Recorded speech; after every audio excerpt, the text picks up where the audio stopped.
Britain once built cars the world envied. Bold designs, clever engineering, a badge that meant something on every continent. But pride is a fragile thing. One bad decision, one rushed launch, one cut corner, and a beloved icon could curdle into a national joke almost overnight. These are 10 British cars that started as symbols of everything the industry did right, and ended up symbols of everything that went wrong. Let's start our countdown with number 10. Number 10, Triumph Stag. Unveiled in 1970, the Stag looked like nothing else on the road. A 4-seat convertible Grand Tourer, styled in-house with Italian flair, powered by a brand-new 3.0-liter V8 built specifically for the car. Buyers pictured themselves cruising the coast road with the top down, badge glinting, engine humming with genuine sophistication. For a brief moment, it felt like Britain had built its own answer to Mercedes. Then the engine began to cook itself. A poorly designed cooling system let coolant stagnate in the block, corroding from within, while the timing chains stretched and slipped out of sequence. Head gaskets failed with grim regularity, and warped cylinder heads became almost a rite of passage for owners. Dealers grew so used to warranty claims that some quietly advised buyers to fit a different engine entirely.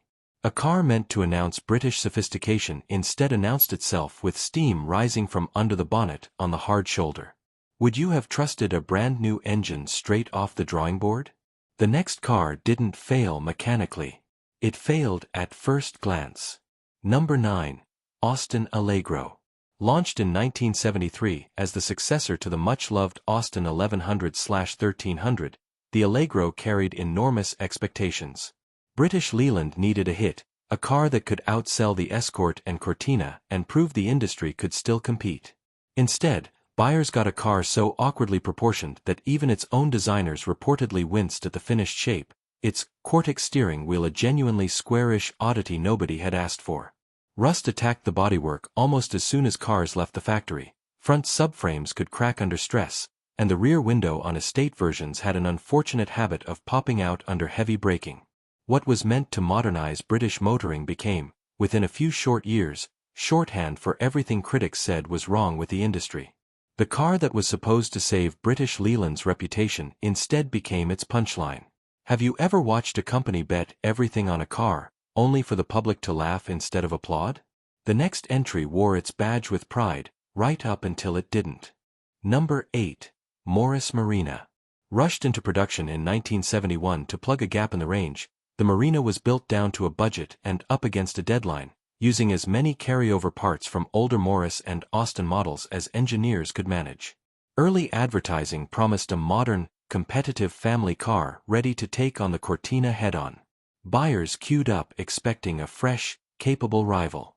What they got was a chassis so under-engineered that the front suspension geometry caused alarming oversteer, catching drivers out mid-corner, while unassisted steering on higher-powered models made parking a genuine workout. Rust ate through wings and sills within a few winters, and quality control on the production line became something of an industry joke in its own right. The Marina sold in huge numbers simply because company car fleets needed something, anything, on the price list, not because anyone loved driving one. Decades later, it still tops polls for Britain's most disappointing car. Could a rushed deadline really undo an entire model's reputation? The next car aimed for the executive class, and briefly got there. Number 7. Rover SD1. Launched in 1976 to genuine acclaim, the SD1 won European Car of the Year and looked every inch the future of British executive motoring, its sweeping fastback silhouette borrowing confidently from Ferrari's Daytona. Buyers pictured themselves arriving at the office in a car that finally matched the confidence of German and Italian rivals. Then reality set in. Robotic assembly lines installed at the same factory produced panel gaps wide enough to lose a finger in, electrics failed with numbing predictability, and paint finishes varied wildly from car to car. Warranty claims piled up so fast that some dealers privately kept spare replacement cars on hand for furious customers. A design good enough to win international awards was undone by a build quality bad enough to become an industry cautionary tale. Would you have forgiven a beautiful design for shoddy assembly? The next car promised affordable fun, and delivered mostly disappointment. Number 6. Austin Metro. Arriving in 1980 as British Leyland's answer to the Fiesta and Volkswagen Polo, the Metro was marketed with genuine national pride, complete with adverts insisting the country's economic future depended on its success. Early sales were strong, and for a moment it felt like the small car crown might return to Britain. But underneath the modern hatchback styling sat mechanicals largely inherited from the aging Mini, including a gearbox mounted in the sump that made for notoriously vague shifts. Rust crept in around the rear subframes, corrosion serious enough that some owners found the rear suspension mounting points weakening with age. As rivals from Japan and Germany leapt ahead in reliability and refinement through the 1980s, the Metro increasingly felt like yesterday's engineering wrapped in a hopeful new shell. Have you ever bought into a patriotic pitch only to find the product hadn't kept pace? The next car chased genuine sports car glory, and very nearly got there. Number 5. Triumph TR7. Revealed in 1975 with sharply angular wedge styling, the TR7 was meant to drag the British sports car into the modern era, breaking decisively from the traditional roadsters that had come before. Enthusiasts who'd grown up on the TR6 pictured a genuine leap forward, a British sports car built for the coming decade. Instead, industrial disputes at the Speak factory led to strikes so frequent and disruptive that production quality collapsed, panels arriving misaligned and paint finishes inconsistent from one car to the next. A planned V8 engine version, the car many enthusiasts actually wanted, was delayed for years by factory turmoil before finally reaching a shrinking, unconvinced market. The wedge shape that once looked daring instead became a symbol of an industry seemingly at war with itself. Could labor troubles really sink a sports car before it ever reached the open road? The next entry aimed even higher, straight for the boardroom. Number 4. Rover 800. Launched in 1986 as a joint venture with Honda, the 800 was pitched as Rover's return to genuine executive credibility, sharing engineering with the well-regarded Honda legend while wearing distinctly British styling and trim. Company directors and buyers alike hoped for a car that could finally challenge BMW and Mercedes on their own turf. Early cars, however, suffered electrical gremlins that undermined the Honda-derived reliability buyers had been promised, along with wind noise and trim rattles that felt distinctly at odds with the car's premium price tag. Later facelifts, styled without Honda's involvement after the partnership cooled, drew criticism for looking dated almost as soon as they launched. A car built to restore Rover's boardroom credibility instead became a symbol of a brand slowly losing its way. Would you have staked your company's reputation on a joint venture that started fraying at the edges? The final two cars didn't just disappoint buyers. They became genuine cautionary tales. Number 3. MG Maestro/Montego. Launched in the early 1980s as MG's attempt to inject sporting excitement back into everyday family cars, the Maestro and Montego arrived with genuinely quick engines and eye-catching graphics, including a talking dashboard that announced fuel levels and warnings aloud, a genuine novelty at the time. Buyers pictured themselves in an affordable, characterful alternative to hot hatches from the continent. The novelty dashboard quickly became a source of ridicule rather than delight, prone to malfunctioning and announcing warnings that didn't exist, while shared underpinnings with far more mundane Austin models undercut any real sense of sporting exclusivity.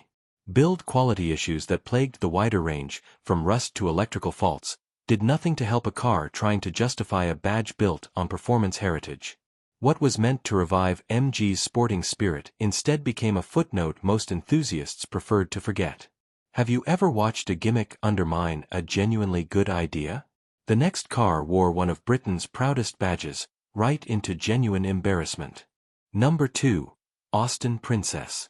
Unveiled in 1975 with striking wedge styling from a respected design team, the Princess arrived with real ambition, positioned to compete with executive saloons from Ford and Vauxhall while offering genuinely spacious, comfortable interiors. Early reviews praised the ride and the styling, and for a moment it looked like British Leyland had a genuine hit. But the range launched without a hatchback body style in a market rapidly moving toward exactly that format, a strategic misstep that left the car feeling outdated within a couple of years despite its modern looks. Reliability issues common across the wider range, electrical faults, indifferent build quality, chipped away further at buyer confidence. A car that opened to genuine critical praise closed its production run largely unloved, remembered today more for its styling oddity than the ambition behind it. Could a single strategic decision really undo years of design work? And nothing prepared British car buyers for what sits at number 1. Number 1. Jaguar X-Type. Launched in 2001, the X-Type was meant to open Jaguar ownership to an entirely new generation of buyers, a smaller, more affordable saloon built to compete directly with the BMW 3 Series and Audi A4.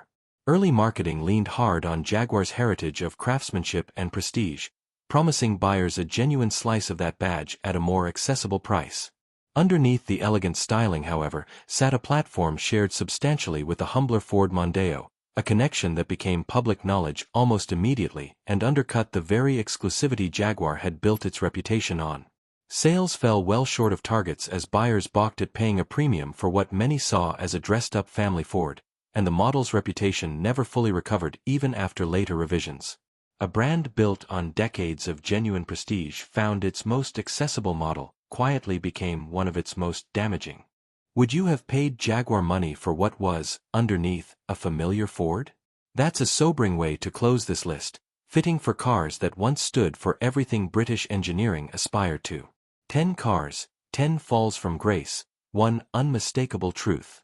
Being an icon was never a guarantee. It just meant further to fall. So tell us honestly, which of these surprised you most? Did you ever own one of these, and did it live up to the badge, or let you down? Drop your thoughts below, we'd love to hear them. Until next time, keep looking back.